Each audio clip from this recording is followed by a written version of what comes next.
찬양하시기 전에 잠시 기도드리겠습니다.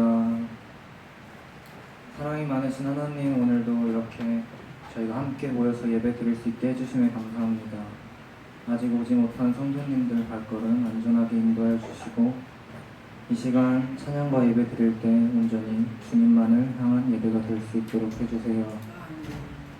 한 주간 살다가 이렇게 모여 예배를 드립니다. 저희의 한 주간의 마음가짐을 이 순간만큼은 잠시 내려두고 온전히 주님이 중심되는 시간이 될 수 있도록 해주세요. 감사하며 예수님의 이름으로 기도드렸습니다. 아멘. 복음성가 76장 날 구원하신 주 감사 찬양하시겠습니다. 복음성가 76장입니다.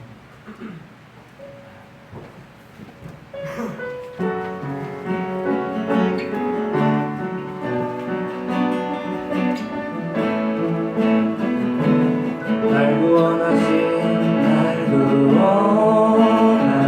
주 감사, 모든 것 주신 감사, 지난 추억임에 감사, 주 내 곁에 계시네, 향기로운 봄철에 감사, 외로운 나을 날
82장 내 평생 사는 동안 찬양하시겠습니다.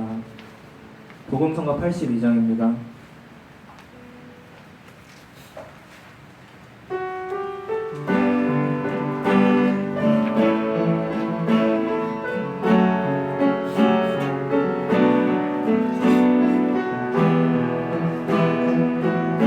내 평생 사는 동안 내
84장 내가 무엇을 가지고 찬양하시겠습니다. 복음성가 84장입니다.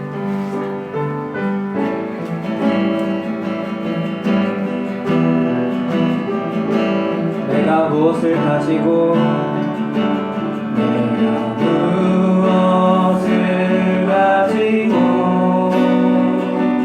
여호와 앞에 나가며 높으신 하나님께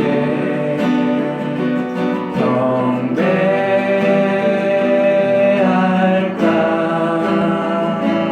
사랑아 주께서 선한 것을 보이셨나니 여호와께서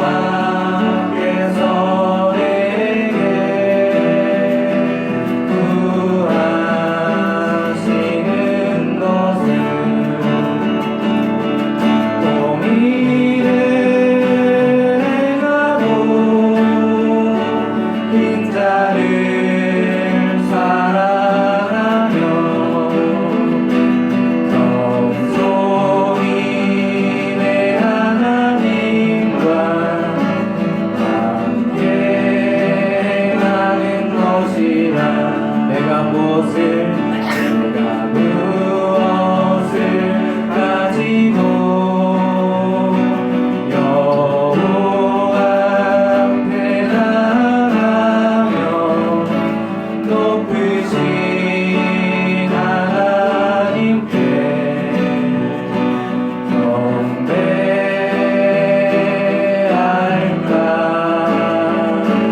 사랑아 주께서 선한 것을 보이셨나니 여호와께서 내게 구하시는 것은 공의를 행하고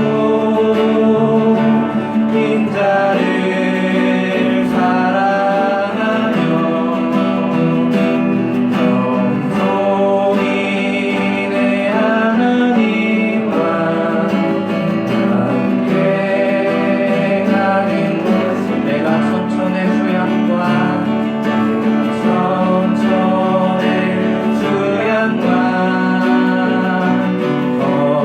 번제를 드린다. 내 몸의 열매로서 주께 바칠까. 사랑아 주께서 선한 것을 보이셨나니 여호와께서 내게 구하시는 것은 공의를 행하고 빈자를 사랑하며 겸손히 내 하나님과 함께 가는 것이라. 복음성가 맨 앞장 일상 찬양하시겠습니다. 복음성가 맨 앞장입니다.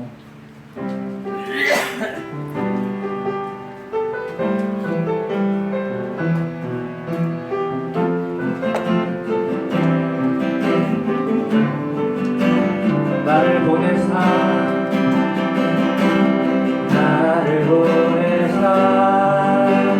소개하신 곳 가장 귀한 곳이 바로 이곳이라.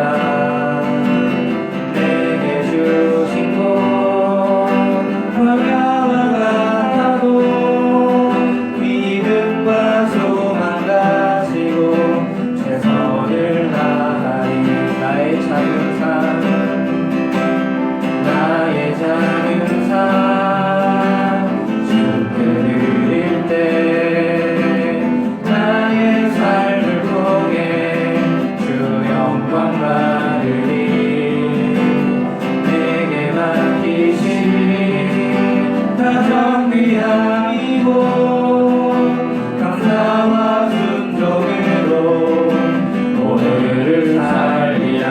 나의 일상을 통해 하나님께 영광을, 나의 일상을 통해 생명의 복음을 내게 맡기시고 나를 부르신 곳에 하나님의 나라가 이뤄지길 원합니다. 나의 일상을 통해 하나님께 영광을, 나의 일상을 통해 생명의 복음을 내게 맡기시고 나를 부르신 곳에 하나님의 나라가 이뤄지길 원합니다. 아멘. 아멘. 마지막으로 주보에 있는 임재 찬양하시겠습니다.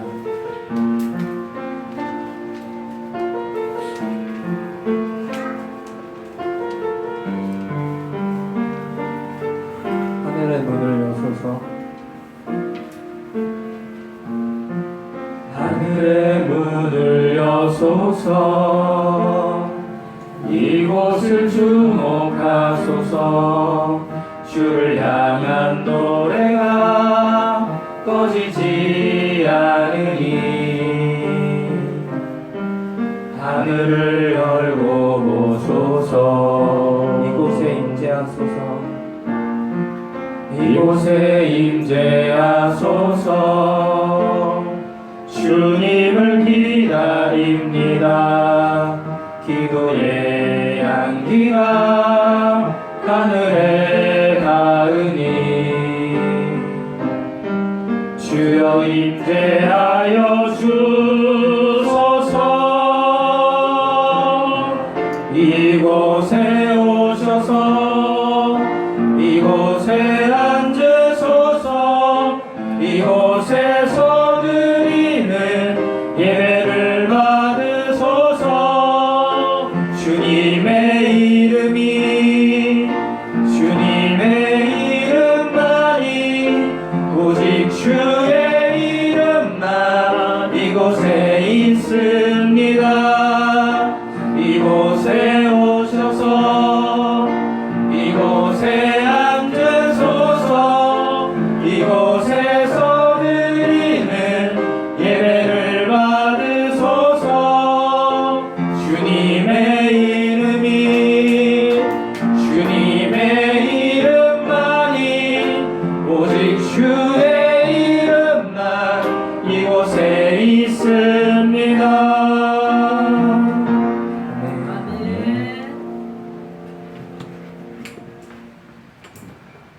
시간이 되었으므로 8월 21일 주일 예배를 목도하심으로 하나님께 드리겠습니다.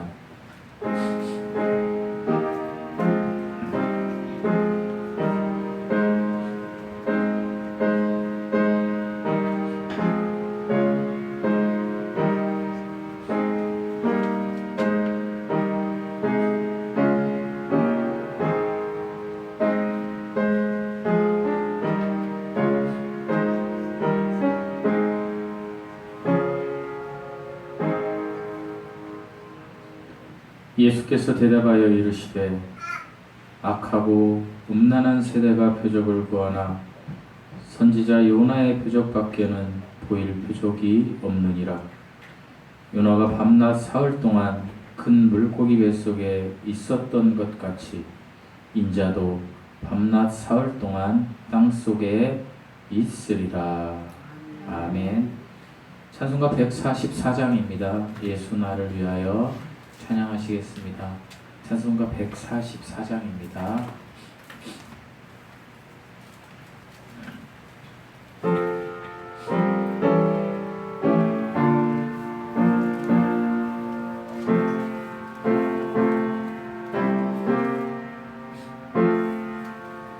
예수 나를 위하여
기도하실 때에 우리 교회 공동체의 기도 제목을 놓고 기도해 주십시오. 첫째로 예수님께 일상에 감사하십시오.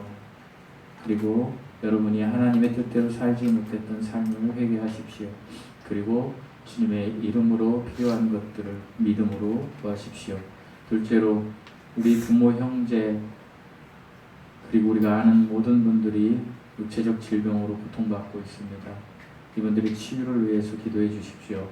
그리고 물질로 고통받는 형제 자매들이 있습니다. 이 고난의 터널을 나올 수 있도록 기도해 주십시오. 그리고 염려와 걱정으로 고통받는 형제들이 있습니다. 모든 것이 하나님의 은혜로 회복되게 해달라고 기도해 주십시오. 마지막으로 우리 교회가 주님의 은혜 안에서 한 사람 한 사람이 회개하고 변화되어 부흥을 경험하게 해달라고 기도하신 후에 예배를 우리를 대표해서 한은택 형제님께서 기도해 주시겠습니다. 기도하시겠습니다. 예수님, 저희를 위하여 십자가를 지실 때 그 모진 고통을 당하셨고, 아버지 하나님, 그 고통을 통하여 아버지 하나님 모든 피를 쏟으시고 죽으시고 그 죽음으로 끝난 것이 아니라 부활하셨습니다. 승리하셨습니다. 그 승리로 인하여 우리가 하나님 앞에 회복되는 놀라운 은혜가 있었음을 아버지 하나님 믿습니다. 이 예수 그리스도의 부활의 피를 믿는 믿음으로 우리가 구원받았음을 확신합니다. 하나님 아버지, 이 시간 하나님 앞에 예배자로 서게 하시니 감사드립니다. 아버지 하나님, 우리 아버지 하나님 마음속에 있는 정욕과 세상을 향한 생각들이 아버지여 이 예배를 통하여 깨끗게 되게 하여 주시옵시고 우리의 자아가 아버지 하나님 비워지는 시간이 되게 하여 주시옵소서. 하나님 아버지의 은혜를 담글 수 있는 질그릇으로 우리를 삼아 주시옵시고 하나님께서 주신 일상에 감사하는 삶을 살게 하여 주시옵소서. 하나님 아버지, 우리가 일주일 동안 살면서 우리의 부족하고 나약했던 모든 부분들을 이 시간에 회개합니다. 하나님 앞에 돌아가고자 아버지 하나님 회개합니다. 말씀 속으로 돌아가고자 회개합니다. 찬양으로 하나님께 영광 돌리고자 하나님께 회개합니다. 아버지님, 이 시간 우리에게 한없는 은혜를 부어주시옵시고 아버지 하나님, 측량할 수 없는 은혜의 아버지 하나님, 그 아버지 하나님 물결 속에서 우리가 살아가게 하여 주시옵소서. 아버지 하나님, 이 시간 또한 간절히 바라고 원하는 것은 우리의 부모와 형제와 우리가 아는 이웃들이 아버지 하나님 질병으로 고통받고 있습니다. 나사렛 예수의 이름으로 치유받는 아버지 하나님 놀라운 역사가 일어나게 하여 주시옵소서. 이 시간 하나님께서 치유의 광선을 아버지 하나님 그들의 아픈 부위에 지어주시옵시고 아버지 하나님 그로 인하여 그들이 아버지 하나님 치유되는 역사를 통하여 하나님 아버지 간증의 아버지 하나님 사건으로 그의 삶에서 기록되는 놀라운 역사가 일어나게 하여 주시옵소서. 물질로 고통받는 형제자매들을 있습니다. 아버지 하나님 물질의 고통으로 인하여 고난받지 않게 하여 주시옵소서. 고난의 터널을 통과하게 하여 주십시고 무엇보다도 아버지 하나님 물질의 하나님의 영광을 위하여 쓰임받을 수 있을 때에 우리 아버지 형제 자매들에게 무한한 축복을 주님께서 부어주시옵소서. 하나님, 걱정과 염려와 근심으로 고통받는 아버지 하나님 지체들이 있습니다. 이들에게 찾아가셔서 하나님의 말씀으로 위로하시고 아버지 하나님 영원히 아버지 하나님 우리와 하나님이 함께 하신다라는 그 위로의 말씀이 아버지 하나님 그들의 마음속에 새겨질 수 있는 은혜가 있게 하여 주시옵소서. 내가 평안하니 너희가 평안할지어라고 하신 예수님의 말씀이 우리의 마음속에서 실현되는 역사가 일어나게 하여 주시옵소서. 하나님, 우리 교회에 오는 지체들이 한 사람 한 사람의 은혜 안에서 아버지 하나님 회개하기를 원합니다. 한 사람 한 사람이 변화되기를 원합니다. 한 사람 한 사람이 하나님의 말씀으로 보응되기를 원합니다. 한 사람 한 사람이 삶에서 하나님께 찬양으로 영광 돌리는 아버지 하나님 그러한 지체들에게 원합니다. 이 모든 은혜를 아버지 하나님 우리에게 허락하여 주시옵시고 아버지 하나님, 이 시간 예배 드릴 때에 마음과 뜻과 정성을 다하여 우리가 예배드릴 수 있는 은혜가 우리 모두에게 임하게 하여 주시옵소서. 감사드리며 예수님의 이름으로 기도드리옵나이다.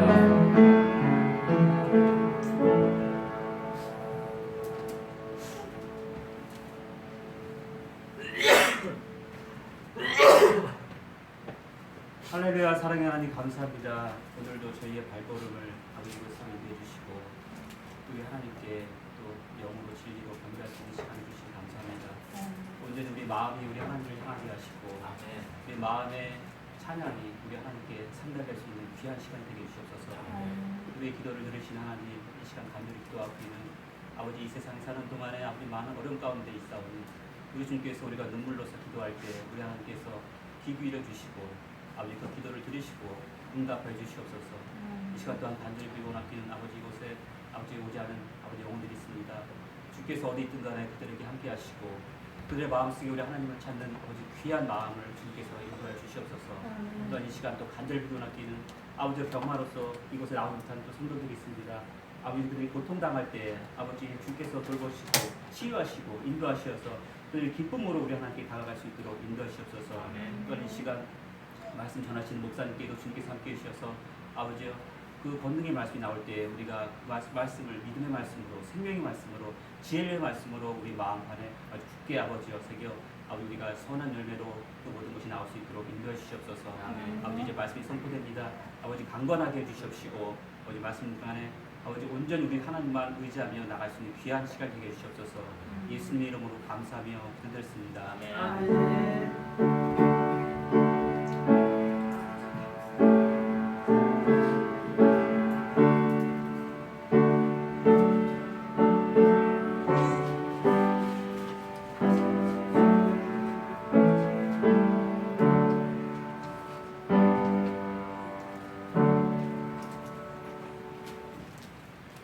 오늘 보실 하나님의 말씀입니다. 오늘 보실 하나님의 말씀은 요한복음 14장 8절에서 12절 말씀입니다. 요한복음 14장 8절에서 12절 말씀입니다. 제가 가진 성경으로 신약 172면입니다. 찾으시면 저와 여러분이 교독하시겠습니다.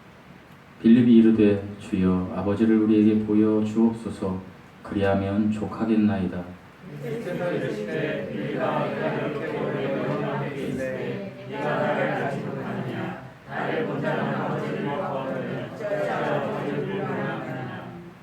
내가 아버지 안에 거하고 아버지는 내 안에 계실 것을 내가 믿지 아니하느냐. 내가 너희에게 이르는 말은 스스로 하는 것이 아니라 아버지께서 내 안에 계셔서 그의 일을 하시는 것이라. 내가 아버지 안에 거하고 아버지께서 내 안에 계심을 믿으라. 그렇지 못하겠거든 하나는 그 일로 말미암아 나를 믿으라. 다 함께 읽으시겠습니다. 내가 진실로 진실로 너희에게 이르노니 나를 믿는 자는 내가 하는 일도 그도 할 것이요 또한 그보다 큰 일도 하리니 이는 내가 아버지께로 함이라. 아멘. 잠시 기도하시겠습니다. 하나님 아버지 감사합니다. 시간 하나님의 말씀에 갈급한 심정으로 나온 형제 자매들이 있습니다. 말씀을 통하여 채워주시고 하나님, 지금까지 우리가 요한복음에서 듣고 보고 하나님의 명령으로 읽었던 그 모든 표적들이 우리 주 예수 그리스도를 바라보는 그런 사건으로 우리 각자에게 기억되게 하시고 우리 하나님을 진정으로 발견 귀한 세메이온이 되게 하여 주시옵소서. 하나님, 이 시간 예배드릴 때에 영과 진리로 예배드리게 하시고 마음과 뜻과 정성을 다하여 예배드릴 수 있는 은혜를 허락하셔서 그 예배를 우리 하나님만 홀로 영광받아 주시옵소서. 감사드리며 예수님의 이름으로 기도드리옵나이다. 아멘. 샬롬. 오늘은 나의 한 일을 보고 나를 믿으라 라는 제목으로 여러분과 잠시 말씀을 나누겠습니다. 본문 읽으신 8절이죠. 아니 7절에서 8절을 보시면 너희가 나를 알았더라면 내 아버지도 알았을 것이다 라고 예수님께서 7절에 말씀을 하십니다. 그러자 8절에 빌립이 이렇게 이야기합니다. 하나님 아버지 선생이여 예수님 아버지 하나님을 보여주십시오 라고 이야기합니다. 지난주에는 도마라는 제자가 길이요 진리요 생명이니까 그거에 대해서 그 길이 어디로 가는지 우리가 모르는데 어떻게 알겠사옵나이까 이런 질문을 했죠. 근데 오늘은 빌립이라는 제자가 또 그렇게 얘기하는 거죠. 아버지 하나님을 보여주세요 라고 이야기합니다. 특별히 예수님의 제자들 중에 빌립은요 굉장히 이성적인 사람이었어요. 그리고 오늘날로 말하면 수학을 잘하는 분이었어요. 셈에 능한 사람. 그러니까 굉장히 이성적인 사람이었던 거죠. 빌립이 지금 이야기하는 요구사항, 나에게도 하나님 아버지를 보여주세요 라고 예수님께 요구한 것은 어쩌면 모든 제자들이 그런 마음을 가졌을지도 모르고 적어도 저와 여러분 같이 현대를 살아가는 이성과 지식으로 살아가는 우리들에게도 빌립의 질문이 우리의 질문이 될 수도 있을 것 같다는 생각이 들었습니다. 여러분 하나님 아버지를 보여주시면 여러분의 믿음이 얼마나 크고 확신이 갈까요? 그렇죠? 지금 가끔 제가 그런 이야기를 듣습니다. 저희 사모에게 설교를 할 때에 제 뒤에 예수님이 서 계신 것으로 생각하고 설교를 하라는 거예요. 저한테. 굉장히 무서운 얘기잖아요. 여기 지금 뒤에 예수님이 서 계신 거죠. 그런데 그런 마음, 그런 태도, 실제로 그렇다면 설교 시간에 장난기 섞인 언어나 세상의 어떤 용어들 이런 거를 쓰기가 두려울 거라는 거죠. 어떤 목사님들 중에서는 설교 강단에서 연예인의 버금가게 재밌게 하는 목사님들이 있어요. 과연 이 뒤에 예수님이 서 계신다라면 그럴 수 있을까요? 그렇다는 얘기죠. 거꾸로 이야기하면 지금 제 뒤에, 아니 여러분 옆에, 여러분 뒤에 예수님이 함께 하신다라고 한다면 우리가 예배 드릴 때 어떻게 드려야 되겠어요? 정신을 집중하고 예배 드릴 거예요. 그런데 예수님 뭐라 그랬어요? 우리와 늘 함께 하신다. 사랑의 하나님이기 때문에 그런 모든 것을 우리에게 그냥 우리가 일상적으로 누리도록 하셨지만 실제로 예수님은 여기 계십니다. 믿으십니까? 네. 아멘은 했지만 그래도 예수님 보여주면 제가 그 아멘이 더 큰 아멘이 되겠습니다 라고 생각하는 게 저와 여러분일 거라는 거죠. 빌립이 그런 마음이었다라는 거예요. 그러자 예수님께서 11절에 이렇게 말씀하십니다. 우리 11절 말씀 읽어보시겠습니다. 시작.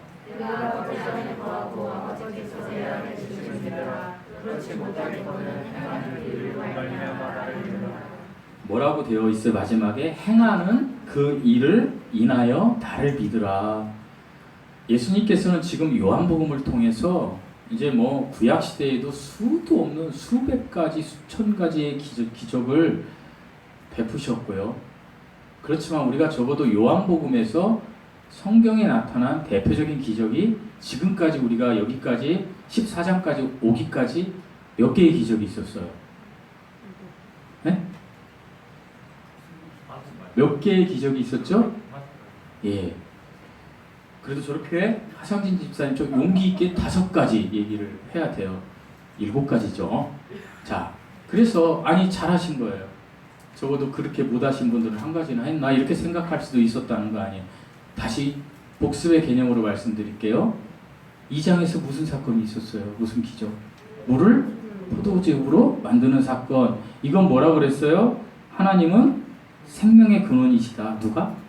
육신으로 오신 하나님, 예수님이 생명의 근원이시다. 이 표적을 보고 예수님이 생명의 근원이시라는 것을 너희가 알고 믿어라. 그 다음에 4장에서는 어떤 표적이 있었어요? 눈치 빠른 분들은 성경으로 막 가죠. 잘 모르면. 그것도 굉장히 잘 하시는 거예요. 어쨌든 왕의 신하의 아들을 고치시는 사건이 나오죠. 왕의 신하의 아들을 고치시는 사건에서 우리가 예수님은 어떤 예수님이라는 걸 발견할 수 있다는 거예요. 거리를 초월한. 그죠? 왕의 신하가 예수님께 왔는데 왕의 신하의 아들은 저기 어디 서울이나 멀리 있는데 거기서 말씀으로 고치신 거예요. 그런 하나님이시라는 것을 알고 너희가 믿어라. 그렇게 하셨다라는 거예요. 자, 그 다음에 세 번째는 어디에서 기적이 나오죠? 5장에서 나오죠. 세 번째 기적은 어떤 기적이에요?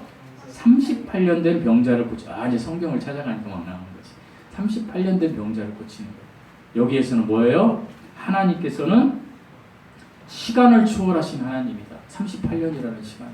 여러분, 우리가 질병이 있으면 의사에게 가서 약을 먹고 하지만 그보다 더 하나님께서, 제가 밴드에 올려드렸죠. 기적의 하나님. 들어보셨나요? 어제 제가 밴드 올린 거 한번 들어보세요. 기적의 하나님. 우리가 볼 땐 기적이지만 하나님께는 아주 아무것도 아닌 그런 하나님. 그러니까 우리가 시간을 초월해서 치유하시는 하나님을 우리가 알 수 있다고 말씀드렸어요. 그리고 6장에는 공교롭게 표적이 2개가 나와요. 첫 번째 표적이 뭐죠? 오병이어. 여기에서는 예수님은 생명의 빵이시다. 이 세상에 양식을 주시는 분이다. 여러분, 하나님께서 지금 곡식을 거둘 수 없도록 날씨나 이런 것들을 조정해버리면 우리는, 인류는 굶어서 죽어버려요. 아니, 곡식은 관두고 물을 그냥 못 먹게 해버리시면 어떻게 돼요? 우린 다 죽어요. 아니, 뭐 곡식 물 다 빼고 여기에 공기를 하나님께서 싹 빼버리면 어떻게 돼요? 우리는 그 자리에서 죽어요. 하나님은 이 세상에 필요한 일용할 양식을 주시는, 생명의 빵을 주시는 하나님이시다. 그 다음에 하나님은 뭐예요? 5번째, 물 위를 걸으신 하나님이다. 물 위를 걸어오시잖아요. 이건 뭐예요? 하나님, 이 예수님, 육신으로 오신 이 하나님은 자연의 통치자이시다. 물 위를 걷는 사건. 그것을 통해서 하나님은 자연의 통치자이시다라는 것을 우리에게 알려주시고요. 그리고 6번째, 9장에 가면 무슨 사건이 나와요? 태어날 때부터 소경이었던 사람을 치유하는 사건이 나와요. 이것은 뭐예요? 이것은 바로 예수님은 세상의 빛이시다. 그리고 11장에 나오는 건 뭐예요? 우리가 너무나 두려운 것을 이제 암시적으로 예로 알려주신, 우리가 뭐가 두려워요? 죽음이잖아요. 난 예수 믿고 구원받아요, 할렐루야 하지만 여기다 칼을 딱 들이대면 죽음이 있는 거예요. 오래전에 김선일 선교사님이란 분이 계셨는데 이라크에서 그분을 참수하는 것을 동영상에 찍은 적이 있어요. 우리 어린 자매들 모르겠지만 그때가 언제 2004년인가? 이렇게 김선일 선교사를 보고 많은 사람들이 뭐라고 얘기했냐면 예수는 없다. 아이고, 저 사람 가짜다. 이런 얘기를 많이 했었어요. 저나 여러분, 아무리 구원의 확신이 있어도 여기다가 칼날을 들이고 이렇게 하면 우리도 두려움이 있다는 거예요. 이 모든 인간이 똑같다는 거예요. 이런 두려움. 근데 이 죽음의 두려움을 너희 두려워하지 말라라고 나사로를 살리시면서 예수님께서 생명의 주인이심을 알려주시는 것이 뭐예요? 11장. 죽음과 부활의 예표예요. 지금까지 이렇게 예수님께서 표적을 나타내셨어요.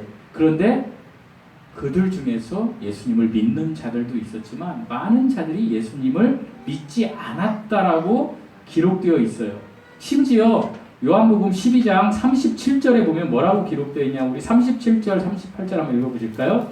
요한복음 12장 37절 38절 여러분 가진 성경으로 시작. 이렇게 말하면 그를 믿지 않으니 믿는 자의 말씀을 믿으시니라. 주여 우리께서 들과 누가 되셨으며 빨리 우리에게 나타나시라. 예수님께서 이렇게 말씀하시고 계신 거예요. 지금까지 제가 소개한 7가지 표적을 너희에게 다 주었어요. 그죠? 그런데 12장에 와서 예수님이 그렇게 보고도 너희가 어떻게 한다? 표적을 보고도 믿지 않는다라고 말씀을 하고 계세요. 지금 참으로 역설적인 말 아닌가요? 이 정도 표적이면 다 믿어야 되는 거 아닌가요? 그런데 그 표적을 보고도 믿지 않는다. 여러분 그렇게 생각하실 수 있어요. 아이, 그분들은 왜 저렇게 그 표적을 보고 안 믿었을까? 그러나 예수님 입장에서는 저나 여러분이 똑같은 그 당시 사람일 수 있어요. 우린 그 표적을 듣고도 에이 설마 무슨 어떻게 그렇게 안 됐을 거야 이렇게 생각하시는 분들도 있을 수 있다라는 거예요. 그러시면서 주님은 실질적인 진리가 있다는 거예요. 이 진리를 제가 설명을 드리고자 해요. 지금까지 나온 표적들은 예표다. 그런데 실질적인 것이 있단다. 이 실질적인 것을 내가 소개할게 라고 이야기를 하시는 거예요. 제가 어저께 잠깐 오전에 여기 와서 우리 형제하고 이제 대화를 하던 중에 요한복음 12장부터는 예수님께서 돌아가시기 전날 며칠 전부터의 기록을 21장까지 쓴 거잖아요. 그리고 11장까지는 표적을 중심으로 썼고 왜 12장을 기간도 얼마 안 됐는데 그토록 많이 썼을까요?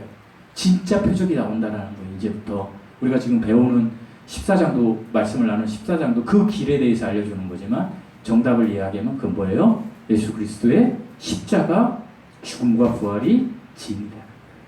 그래서 예수님께서는 마태복음 12장 38절에서 40절 말씀에 뭐라고 말씀하시냐면 제가 목도 시간에 읽었죠. 그때의 서기관과 바리새인 중 몇 사람이 말하되 선생님이여 우리에게 표적을 보여주시기를 원하나이다. 예수께서 대답하여 가라사대 악하고 음란한 세대가 표적을 구하나 선지자 요나의 표적밖에는 보일 표적이 없느니라. 요나가 밤낮 사흘을 큰 물고기 뱃속에 있었던 것 같이 인자도 밤낮 사흘을 땅속에 있으리라. 요나의 표적 외에는 너희에게 내가 실제적인 보일 표적이 없구나. 그러니까 요나의 표적의 실체적인 진위가 될 것이야 너희에게. 그런데 이 요나의 표적은 바로 예수 그리스도의 십자가의 죽음과 부활을 상징하는 표적이었다. 그러니까 실질적으로 너에게 이제 너희들에게 나타날 표적이 있는데 그것은 내가 십자가에서 죽고 그리고 부활할 거야. 그런데 이것은 너희가 믿어야 돼. 그래서 우리가 예수 그리스도를 믿음으로 구원받는다라는 것은 예수 그리스도께서 십자가에서 흘리신 보혈의 피를 믿는 믿음으로 구원받는다라는 것과 동일하신 거예요. 그러니까 지금 예수님께서 나의 한 일을 보고 나를 믿으라라고 한 그것, 그 표면적인 기적은요 사건만 보는 게 아니라는 거예요. 그런데 그 당시에 그 표적을 봤던 유대인들은 사건만 봤다라는 거예요. 자, 빵을 주니까 다음 날도 빵과 생선을 줄 줄 알고 온 거예요. 그죠? 그런데 하나님이 신 예수님께서 빵을 주었던 다음 날에는 영적인 것을 이야기한다는 거예요. 영적인 것을. 그러니까 싫은 거예요. 그냥 가버린 거죠. 그러니까 주님은 계속해서 그 사건을 보지 말고 사건의 진위 속에 있는 창조주 하나님을 발견해야 된다라는 이야기를 하는 거예요. 그런데 그 사건이 바로 창조주인 내가 죽고 부활할 거야. 이제 19장에서. 근데 그것을 너희가 그 사건을 통해서 내가 창조주라는 것을 깨닫고 믿어.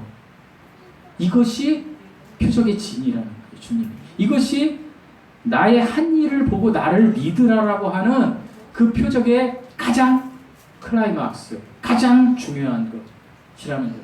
이 당시 제자들에게 이렇게 얘기하셨어요. 예수님이. 그런데 중요한 것은 제자들에게는 이 당시 14장에서 이 당시는 미래의 일이었겠죠. 이제 다음 날의 일이었겠죠. 그러나 지금은 우리는 이것은 이미 과거의 일이에요. 그렇죠? 예수님께서 이미 이루신 일이에요. 그렇기 때문에 우리는 이 사실을 액면 그대로 믿어야 돼요.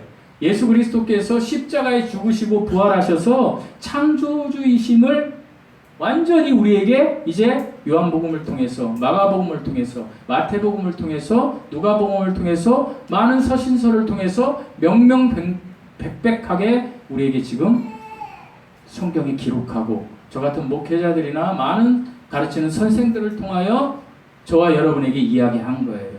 요한복음 1장 3절에 만물이 뭐예요? 모든 것, all things, 모든 것. 그러니까 보이는 것이나 보이지 않는 것, 이 안에 공기나 모든 것이 그로 말미암아 지은 바 되었습니다. 여기서 그는 예수님이에요. 지은 것이 하나도 예수님이 없이는 된 것이 없느니라. 예수님이 원인자라는 거예요. 예수님이 창조주라는 거예요. 이 사실을 믿으라고 예수님이 이야기하시는 거예요. 이것이 내가 지금까지 너희들에게 보여준 그 행한 일들, 뭐 사건이 다 개별로 있지만 너희들이 내가 행한 일을 그냥 기적으로 보지 말고 이것은 창조주가 아니면 절대로 할 수 없는 일이라는 것을 알고 깨달아서 그것을 한 원인자 누구요? 예수 그리스도. 하나님을 믿으라 라는 말이 이 말인 거예요. 그리고 계속해서 예수님은 말씀하세요. 12절에 우리 12절 한번 읽어보세요. 12절 시작.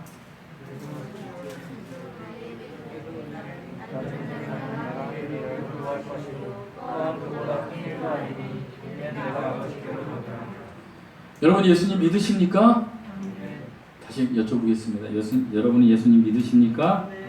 예수님이 그런데 이렇게 얘기하시네요. 나를 믿는 자는 나의 하는 일을 저도 할 것이요. 여러분 예수님 믿으시죠? 그럼 이 성경 말씀에 입각하면 예수님이 하신 일을 하셔야 되죠? 아멘. 자 그러면 여러분이 지금 믿는다고 하셨으니까 여러분이 지금 여기에 우리 이제 앞으로 우리가 조금 있다가 오찬을 할 건데 점심 식사를 할 건데 점심 식사에 지금 우리 집사님들이 반찬을 가져오셨어요.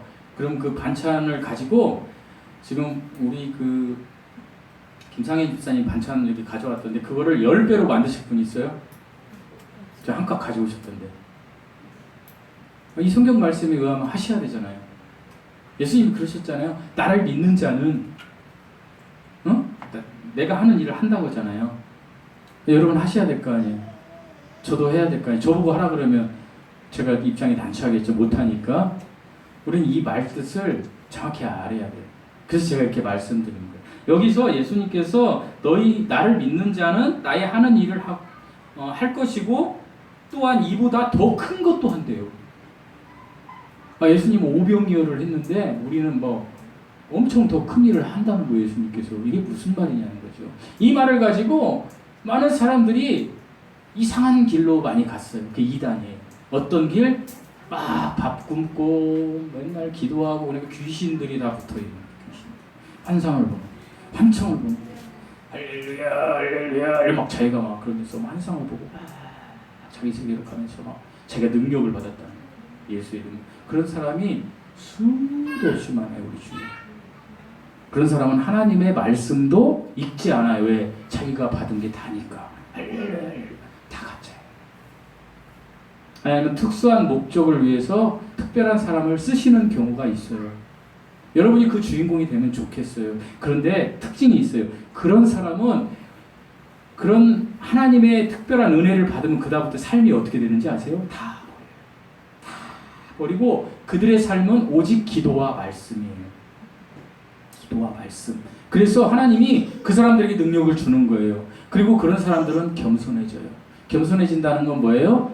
나는 예수가 아니고 나는 예수의 끄트머리 정말 가장 작은 자 중에 작은 자예요 라는 고백을 하는 거예요. 근데 잘 생각해 보세요. 우리 주위에 내가 기도하면 암 환자가 나와요. 내가 기도하면 이런 사람들 잘 한번 보세요. 여러분이 유튜브든 어디든 그런 사람들이 나중에는 뭐가 돼요? 자기가 우상이 돼요.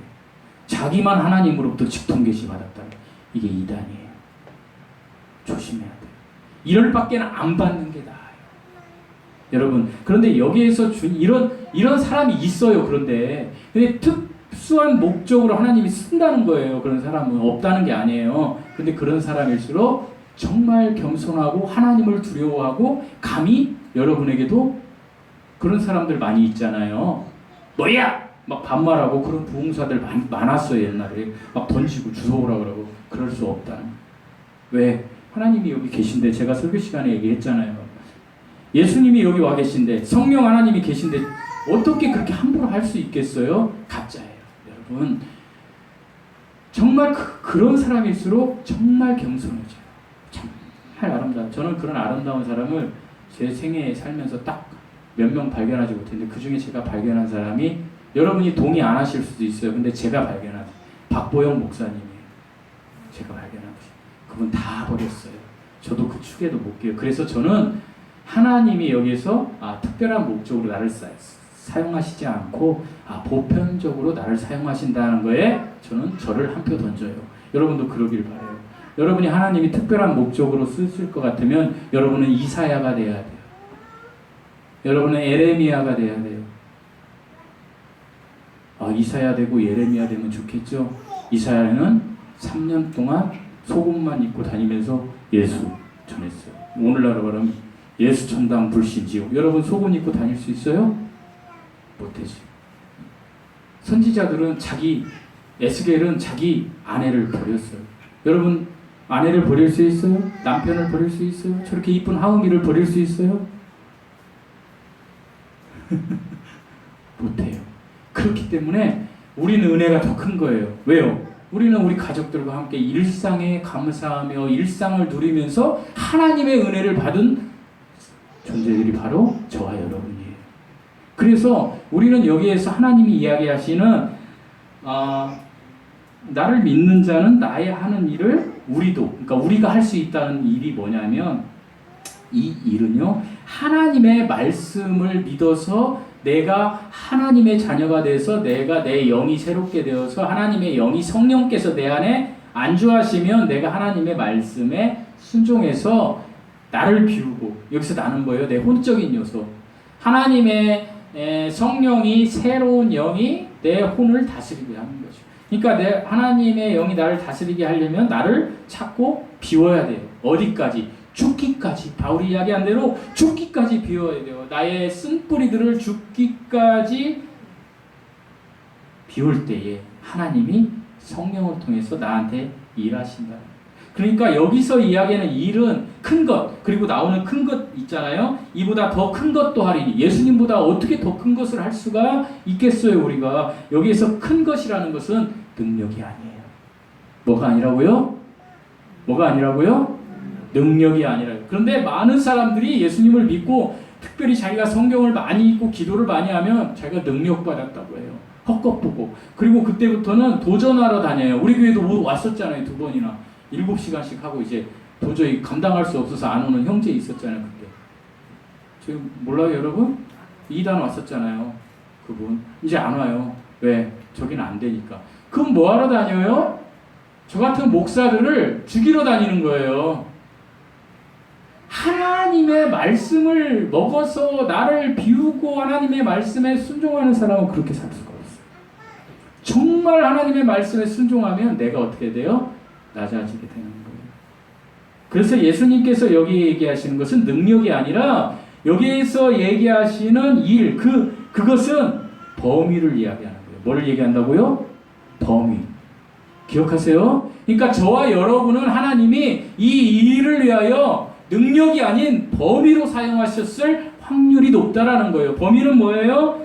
성령께서 나한테 내주하셨을 때 내가 충만하신 능력을 입는 건 사실이에요. 그런데 내가 충만하신 능력을 입으면 세상에 나가서 내가 그 범위, 지역적인 범위는 이렇게 넓게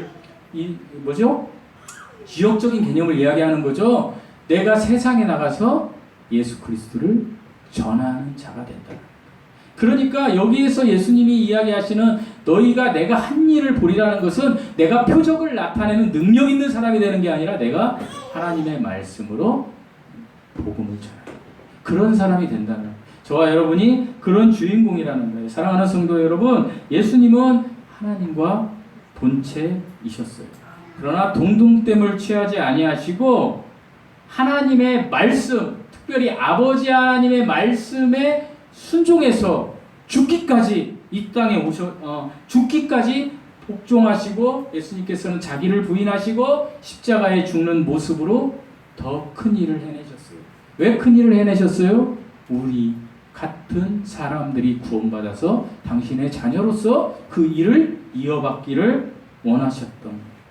여러분이 예수 그리스도를 믿었다라면 예수님이 지금 이야기하시는 그 일을 하실 수 있는 주인공이 되신 거예요. 그 일은 무슨 일이라고요? 복음을 전하는 거예요. 예수 믿으세요. 복음이에요. 연지야, 복음이 뭐라고? 예수님 믿으세요. 응? 어른들이 말을 잘 안 듣는 것 같아요. 우리 교회는. 목사님이 이렇게 얘기해도 우리 연지가 학교 가서 그렇게 해줬으면 좋겠어. 하음이하고 강현이는 저기 말을 못하니까 아직 못하고 여기서 제일 잘할 사람이 연지 같아. 연지 할 수 있지? 예수 믿으세요. 여러분 연지가 하는데 여러분이 못하면 여러분은 정말 악한 겁니다. 예수 믿으세요를 전해야 되는 거예요. 주님이 지금 이야기하시는 것이 나를 믿는 자는 나의 하는 일을 저도 할 거라는 거. 주님이 이 땅에 와서 하시고자 했던 일은 뭐라고요? 이제 죽어서 지옥 갈 사람들을 구원하는 일이었어요. 그래서 여기에서 나의 일, 주님이 하셨던 일은 이 표적을 나타내는 능력이 아니라 그것은 특별한 목적으로 쓰는 사람들이 있어요. 여러분도 하나님께 쓰시려면 쓰실 수 있어요. 그런데 적어도 제가 보기에는 저를 비롯해서 우리 교인들은 아닌 것 같아. 그럼 우리는 하나님이 나의 일 뭐예요? 예수님이 이 땅에 오셔서 하신 나의 일 중에 가장 큰 일이 뭐라고요? 죽어가는 영혼을 살리는 일, 복음을 전하는 일. 이 일을 하시라고 저와 여러분을 세우신 거예요. 여러분이 구원받으셨다면 이 일을 하실 수 있는 주인공이 되셔야 돼요. 그럴 때 하나님께서 하나님의 뜻대로 여러분과 저를 더 크게, 더 넓게, 더 깊게 사용하실 수 있어요. 이 주인공이 한번 되보시지 않겠습니까? 이 주인공이 되는 은혜가 여러분에게 임하시기를 축원드립니다. 기도하시겠습니다. 하나님 아버지 감사합니다. 하나님의 뜻대로 살아가게 하여 주시옵소서.